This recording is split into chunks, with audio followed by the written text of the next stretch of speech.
But one of the issues with social media, it's been pointed out by many people, is that I think maybe particularly Instagram, people look like they have a much better life than they really do. Right. So By design.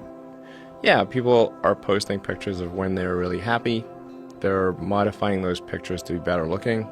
Even if they're not modifying the pictures, they're at least selecting the pictures for the best lighting, the best angle. So people basically seem they're way better looking than they basically really are. Right.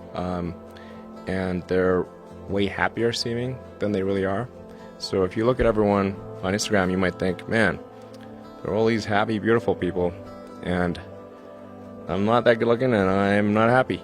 So I must suck, and that's gonna make people sad. So when in fact, those people you think are super happy, actually not that happy. Some of them are really depressed. They're very sad. Some of the happiest seeming people, actually some of the saddest people in reality. And nobody looks good all the time. It doesn't matter who you are. So I think things like that can make people quite sad. Well, just by comparison, because you just sort of people generally think of themselves relative to others. We are constantly rebaselining our expectations.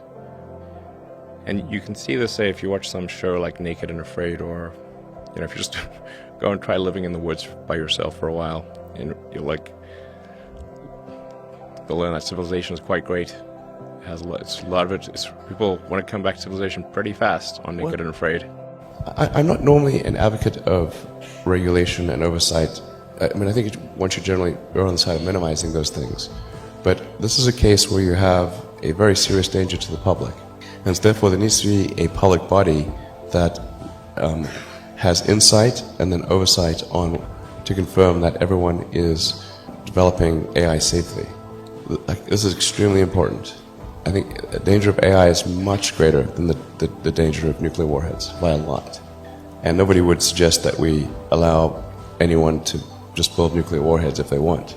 That would be insane. And mark my words, AI is far more dangerous than nukes. Far. So why do we have no regulatory oversight? This is insane. I'm not really all that worried about the short-term stuff. Things that are... like narrow AI is not a species-level risk.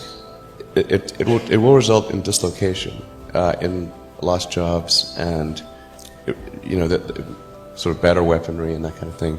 But it is not a fundamental species-level risk, whereas digital superintelligence is. So it's really all about laying the groundwork to make sure that if humanity collectively decides that creating digital superintelligence is the right move, then we should do so very, very carefully. Very, very carefully. This is the most important thing that we could possibly do.